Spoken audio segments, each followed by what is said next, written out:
And welcome. Howdy, partners. I believe this is the fourth. Yes, you heard me right.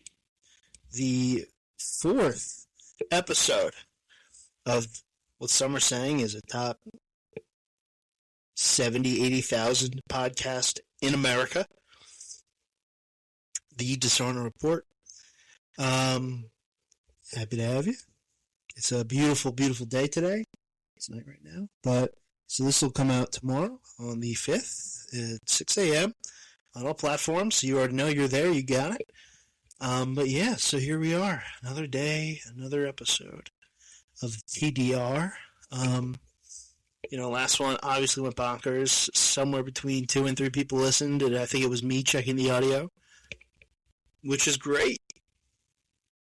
It's just great. We might break records. But, a modest start. Really enjoyed the last one. All the fans out there, I know, loved it, Avi. But, so here we are, once again, another episode. I should probably do monologues or something, but we'll see. All right, so here we are. So today, I would love to kind of go over a couple different topics here. Let's start off with... Yogo Benito, a little football, not football, soccer. What am I, communist? No. Some football, some footy. Rough day. It was a rough day for me on the footy end of things. My boys, the boys in blue, the Toffees of Everton, of Liverpool, the Scousers, the People's Club, came into this day thinking if we finish on a run, if we win a couple of games, if our guys up front get hot, Jordan Pickford, if he stands on his head, I think that's a hockey phrase, but if he stands on his head, there's a shot. And then also, we have our, Arsenal fans, looking at it, because we're playing Man City. Those are the top 2 teams in the league. Arsenal's got a little bit of a lead, I believe, right now. Man City thought, hey, if we get a win here, we're going to be right in this. I think there's 3-4 games. I think there's 4 now left, 3 or 4 in the season. And so I think they're like, hey, we get a win, we get 3 points. That closes the gap significantly for us. Arsenal's like, hey, we got to root for the Everton guys. Mikel Arteta, their manager, obviously a former Evertonian, an Everton player, especially under David Moyes, our current manager. So there's definitely a lot of synergy there. People rooting, not only for a team but for their side to feel the knock-on effects, the positive knock-on effects of this wonderful match. And it was a barn burner. I mean, I think Man City gets up early, and then second half, 2 Tierno Barry goals. Which if you've been watching Everton football, it's like it's crazy. It doesn't happen. He's been now, like, to start the year, it was horrendous. It was like, all right, the only way we're scoring is like Dewsbury Hall or like a Grealish to Njai vehicle. But now, Beto came on. Beto then gets hurt against Arsenal. Gets a concussion. Hope he's doing well. And then Barry, who he scored a little bit in January, then Beto really took over and has been the guy. Now, today, scoring 2-1 Man City, that's big time. This isn't like a diminished Man City squad. They were playing Holland. They were playing Doku. They were playing their guys. So it was a great opportunity, and he goes and he scores 2, which is awesome. And then Jake O'Brien as well, the people's right back. Hopefully we get another one, and we can move him into the middle. And we'll see what happens to Tarky and Braithwaite, but it's not how it ended. Mr. Doku for Manchester. But he scores at the 97th minute. We do a little corner kick, which has been a weakness. Some of those balls have been a weakness for Jordan Pickford, England's number 1, and for our guys. So, already you see that, and you're like, oh, geez, like this could go poorly. But cross comes through, doesn't happen. Eventually, the ball gets to Doku. He dribbles around on the left side, and then boom, he plants one right into the top right corner. 97th minute. Well, I think it was like 6:50, but there was only 6 minutes of extra time, which is another thing. But yeah, heartbreaking because getting. Imagine we get 3 points from Man City. Everton doesn't beat Man City that ever. If we get 3 points from Man City, like we might not be playing in the Champions League, but we might be playing in the Europa League. And we could win the I believe that we could win the Europa League, especially if we go and we bring in a right back. Maybe we bring in another striker. We had an opportunity to definitely advance and play in Europe next year if we get that win. And then you look at the rest of our schedule, it's up and down. Finish from Tottenham, which who knows what Tottenham could be playing for? Like they could be playing for their lives in that last game. Which I'm looking forward to. Obviously, I want to see Spurs go down. I think everybody wants to see Spurs go down, and everyone kind of wants to see Arsenal go second. Which again, Arsenal, they don't win, whatever.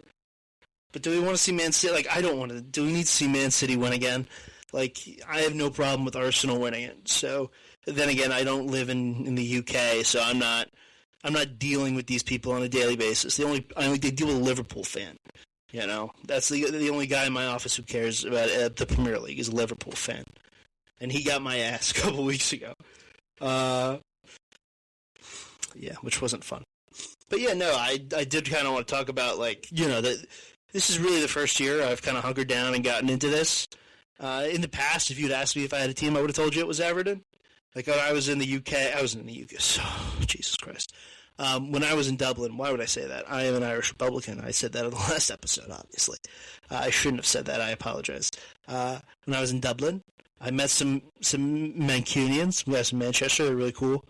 We got very drunk at a club. We're talking. It was very fun. I'm not going to go further into that. But no. We had a conversation. And I was like, yeah, I'm an Everton fan, They're like, do you watch? I'm like, no. Do you know who's on the team? I didn't know. That was 2024, so that was 2 years ago. So really, I've watched the only games I've really missed this year are the Monday nights, the 3:00 Eastern time. They're 8:00 local time in Liverpool. Those are the only games I've really missed this year, just because I've been working or had something going on. And, I've gotten into it. I have one piece of merch I'm very excited about. Next season, I might start going to, fan meetups. I know there's one in Jersey. I know there's one in the city. So I might start going to those. That'll be fun. I should have went this year because, we got the Men in Blazers guy, Roger. He's an Everton fan, so he does host events and stuff. So I definitely missed out on some stuff I probably could have gone to. But next year, we'll see. Then again, this year there's probably extra. The World Cup here, so... but next year, definitely going to try to start branching out. I think that'd be fun. Maybe I'll try to find some people to join me, take them down this path of Evertonian glory, if that's what it's called. But no, yeah, Everton has now won it. I believe we're the only club this millennia that has been in the Premier League the whole time, or at least been in England. One of the only ones in the top 92, the professional clubs. The clubs that play in the Carabao Cup. That has not been promoted, relegated. We've never won we haven't won a trophy. So we haven't won the FA Cup, the Carabao Cup, the league. We haven't won anything in Europe. Haven't won the Club World Cup like Chelsea did last year. So it's a middling existence. Now you would say, Mike, why did you choose that? You could have been Liverpool, you could have been Man City, you could have been Arsenal and competed for these things, even if you didn't win them. I just felt it was a character thing. It's a character thing. I didn't want to be a team that was up and down. It's I wasn't going to be like Sunderland or Southampton. I didn't want to be like a resort town. I wasn't going to be Brighton. I'm not that big of a fan of the seagull as a bird, as an animal. The south of England, I get it. They have their own stuff going on over there. But, in the south of it, I'm a northerner. I'm a northeasterner here. Now I'm a northwestern. I'm not a Newcastle fan. That would be northeastern of England. But I think that there's definitely synergy as it comes to those sort of the northeastern cities of the United States, and the northern cities, especially the northwestern cities in England. Manchester, Liverpool, Leeds. Excuse me. Yeah, so I think that there's something about the toughness of it, ruggedness. I love the Beatles, which is like, who doesn't? Like, that's not a crazy thing to say. It's not like, I love Arctic Monkeys, now I'm a Sheffield Wednesday fan or something. That's a joke for none of my listeners. They're like, why is this large American man talking about soccer so much? Well, he enjoys it, and he's gotten into it. And you're going to have to deal with it if you're going to listen to TDR, the Dishonor Report. This is not going to be a politics-heavy podcast, as it usually is. There's stuff going on, but I didn't read it, I'll be honest. I've kind of just... there's a lot going on, and I took a little news break. Now, apparently there was another guy today who tried to kill the president, or excuse me, the vice president. I believe he shot at the motorcade in Washington, not far from the White House. Which is, I'll be honest, not great. It's not great when all your leaders are getting shot at constantly. You would think, hey, maybe a little reflection. You would think, hey, maybe why?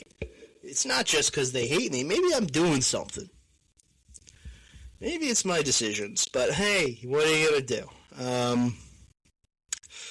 What are you gonna do? Apparently, the guy who attempted, I can't even describe the athleticism that little video showed of him bursting through security. Really impressive. Could have gone all the way. D1 Avi, but I keep saying Avi like I'm 17. What are we doing? No, it was it was crazy, very athletic. But he was like a blue sky guy, which I'm not like a communist, or I'm not a big like Mr. Red over here making excuses for China. But I'm a leftist, I would certainly say, the social democrat. But this guy was he was like a big Joe Biden guy. He was probably he loved Hillary, I bet. I think that's the type of guy he was. He was listening to JoJo from Jers, Brooklyn Dead, Defiant type of guy. Brianna Joy Gray, Olivia Giuliani. These are just random people of the left on Twitter that are kind of annoying and very performative. But no, yeah, that's enough of that. What else? I've been watching The Sopranos, which if people are seeing the New Jersey Nets poster, my face and hearing my voice and saying, yeah, obviously this is what he's doing. Look at the name of his podcast. He probably does this 6 to 7 times a year. I haven't done it in a long time. It's just the first time I ever watched it. I don't think I've ever gone end to end. I think I'm going to do that. I believe I'm at there's 10 episodes in the first season. I'm at 9. So, not to spoil a 20-year-old show for people. I think this season was released in 99. But at this point, I've got a sneaking suspicion that pussy has gone and has flipped. Jimmy Altieri obviously does. He might be the worst actor in the head. He might be the worst. He might be worse than Gal Gadot as far as just actors go. Just an impressively bad. I'm not saying the guy playing the character. He did good. He was good. He's a good Italian-American gentleman. But just when he went to Tony and he was trying to get him to talk about the Colombians and the murder, and he was obviously trying to wearing a wire, trying to bait him into saying something. Tony totally sniffed it out. Yeah. So, yeah, that's the point I'm at right now. I love the show so much. It's so funny. It's just so freaking funny. Just all the little lines. I love that Tony loves animals. They continue to drill down on this in later seasons, but I just love that anytime something happens to an animal, he just goes into a rage. It's amazing. It is amazing. It's amazing. I love it. Um, yeah, and the mother, Marchand is the last name of the actress. I can't remember her first at this point in time. But the mother is she's the worst person alive, and it's awesome. Like, she's the worst of people, and then, well, eventually you meet the other worst of people, her daughter, but and her son's not much better, but just she's the worst. She's insufferable. Tony is at least charming and having like a nice conversation with people. Oh my god, the mother. Oh my god, it's he's just sitting through it. Like, it's happening, but it's just amazing. It's just amazing. It's so good. And I watched that documentary about it. Whenever it came out, it might have been a little less than a year ago. And David Chase, the creator, he was talking about how it's basically based on his mother, and his mother was that way. And boy, do I feel bad for that guy. Like, that's horrible. But I guess, hey, maybe it turns you into a successful television writer and creator. Like, maybe that's the way. Maybe just be a horrible mother and just be the most evil person ever, and you'll become just an elite TV writer. Yeah, that's one of the possibilities. People should look into that. I think there's definitely a study that can be done. Someone check in on, like, Mike Schur and be like, how was your mother, I think that would be very useful. Terrence Winter, what is she doing? Mama Wintz. Yeah, so that was just a little Soprano talk. Every day on my commute, I drive by the Bada Bing. It's very funny because they redid the siding, and it looks like, being from this part of the world, like, like when there's like an Italian family has redone it, because there's a certain way it looks, and it looks like that. Like, I can't describe it. I don't have the words to describe it.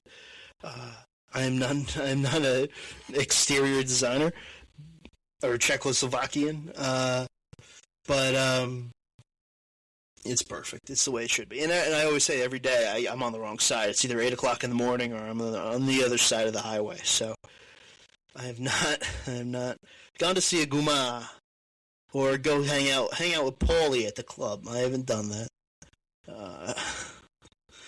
It's lovely. But no, shout out Paulie. He didn't have a lot to do this season. I think he was still getting his bearings, but I mean, Steven Van Zandt is president of New Jersey. Like, it is. He just has to be. He just has to be. You do the E Street Band and then you do Sopranos. You're president of New Jersey. You deserve, like, a statue. A statue in, in Six Flags or somewhere in Trenton. No one goes there, though, so maybe somewhere people go. Like the Willowbrook Mall. He'll just get a statue out in front of the Willowbrook Mall. Yeah. So there's that. Excellent podcasting. Transition. The Met Gala was tonight. I've not checked the guest list. There were reports that maybe Ben Stiller was there while the Knicks were playing, which is a bad look. I'm going to say it. Bad look. Even though he did the modeling movie, he was Zoolander. Like, there's a little something there. He's got big time with Severance. But if you're like, I'm the Nick guy, whatever, like, I get to show up to the Met Gala? You gonna show up to the Met Gala? What does that say about you? About your character? Famous Nets fans, like, yeah,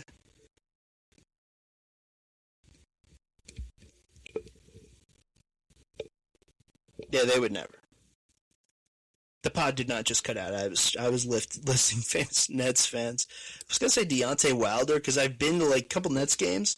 He's always there, but he might show up to that. He might show up to that. I have no idea if he's at the Met Gala or not. Shout out Deontay, big right hand. No, yeah, it makes me mad. The Met Gala, just seeing people in ridiculous outfits and being lauded for it, and then there are people who are like excited about it. That are like they're like nurses and teachers. They're working class people that are like, I love the Met Gala so much. I like the Jason Derulo tweet, which is a yearly occurrence, obviously. Maybe I should tweet it out. the Jason Derulo falling down the stairs fake tweet, which is, I think it was some French guy that he wasn't even black. Like it's a crazy tweet, but it was a white guy from France. I'm pretty sure that fell down carpeted stairs, and everyone's like, "It's Jason Derulo," you know. I enjoy that. That makes me happy. Yeah, shout out, Jason Derulo. Trumpets. That was his song.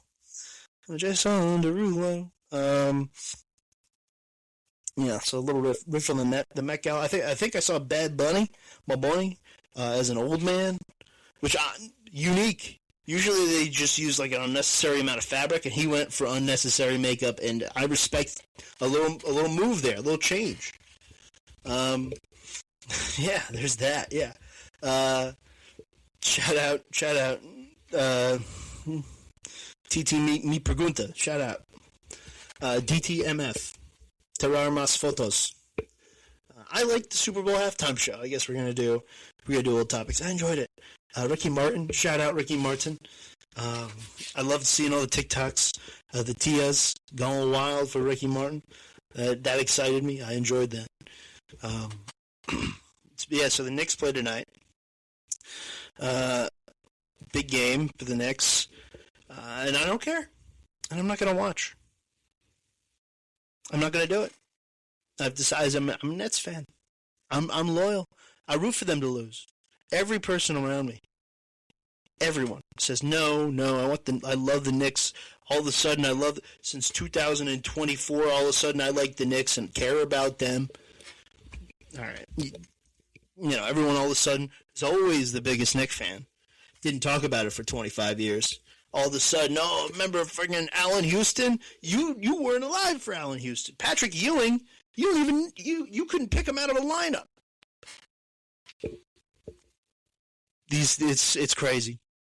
It's crazy. And then you're like, all right, let me go on the Nets subreddit and let me vent about this. Let me talk to some guys from Bergen County. Let me talk to some guys from Fort Greene in Brooklyn. And all the Nets fans live in Rouen in France or in like Shanghai.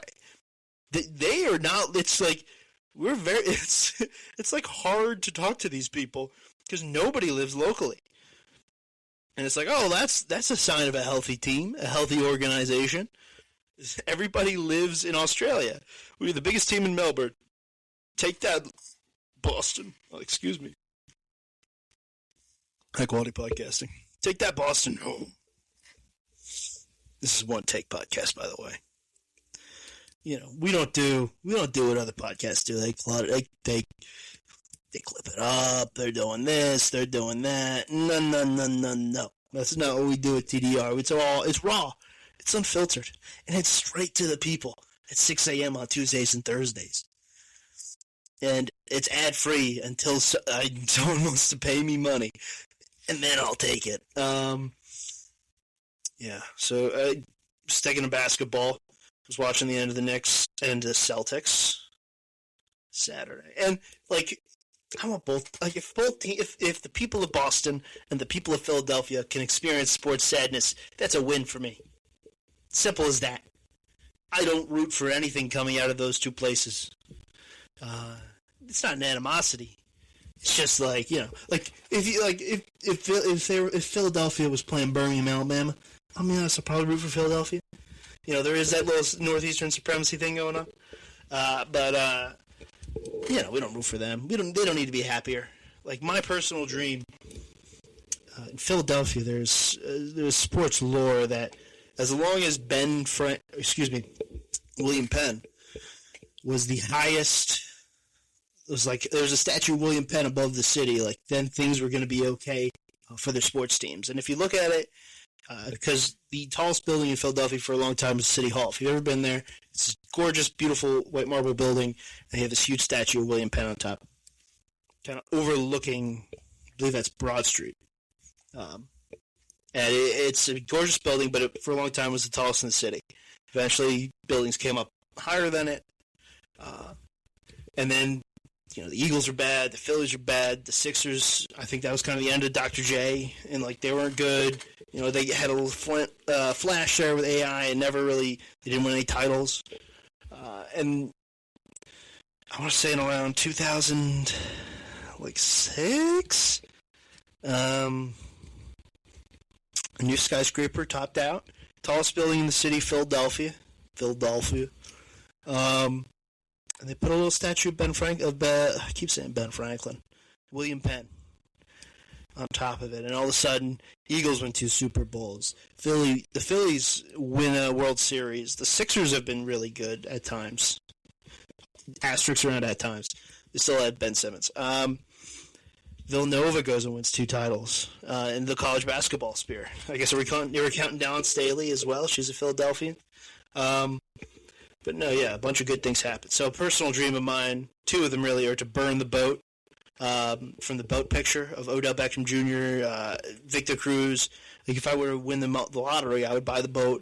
I would set it down somewhere in Carlstadt or East Rutherford, somewhere in the Meadowlands, and I would build a beautiful firework display and a beautiful bonfire, and I would just explode the boat. And I think that would be nice. That's kind of like my personal version of putting William Penn on the top of a building. And my other dream, going back to that, would be to to punt William Penn off the building and not tell anybody, because then they're still going to have hope. And then if things go bad, that would be beautiful. And yeah, that would be good. That makes me tickles my insides. It's so exciting. And then there's not the equivalent for Boston. Like what do they care about? The cop slide? I want to ride down that. I want to experience that first. I wouldn't want to destroy it. The Boston cop slide, which obviously you want to go on a rainy day. It's more dangerous. Yeah, it's a dream of mine. As a 26-year-old man to go down a slide. Yeah. What else are they going to talk about? Yeah, enjoy a little hate. I listened to Bill Simmons today just to hear him talk about the Celtics' loss in Game 7 to the Sixers, where they were significantly favored. And it brought me joy. And I like Bill. I like the way he talks about things. I've taken some of them. I'll talk about something, I'll reference the blank piece, that's a Bill thing. I'll do, random numbers in comparison. The top, 7 or 13 of something. I love that. I think that's so funny. I think it's so interesting. I want to speak like that, so I steal it from him. But I listened to his pain, and it was fun. And he handled it well. He talked about his dad potentially confronting the owner, which is funny. No, he handled it well. I haven't finished the episode, so maybe I'll come back after and be like, "Oh, he didn't get tears. I wanted tears." I was listening to part of my take too. And Hank, they did make him soggy sorrows. He was in a bad mood. That was fun. I enjoyed that. I enjoy the haterade. I love it. It's nothing better than after a big win going and invading another fan group's space. I don't like announcing myself, but just invading and listening and seeing, going onto a subreddit after a big win, or going and listening to the local radio, or going and listening to a local podcast. It brings me great joy to hear their sorrow and know that I've felt the opposite, that my victory has tormented them. It makes me feel good. What does it say about my character? Shout out Terrence Crawford. I don't know. That's for you to decide. It's for the people, the listeners of TDR. I just want to make this 30 minutes. So we need 2 more minutes. I was going to talk about my Football Manager save. It's back to soccer again. I do love the game Football Manager. I might play it tonight while I watch The Sopranos. It's basically just more spreadsheets. It's spreadsheets and soccer players. You do not control the players. You just make the moves and build the roster and the tactics. Yeah, I like strategy games. I'm a Paradox player, City Skylines, Total War.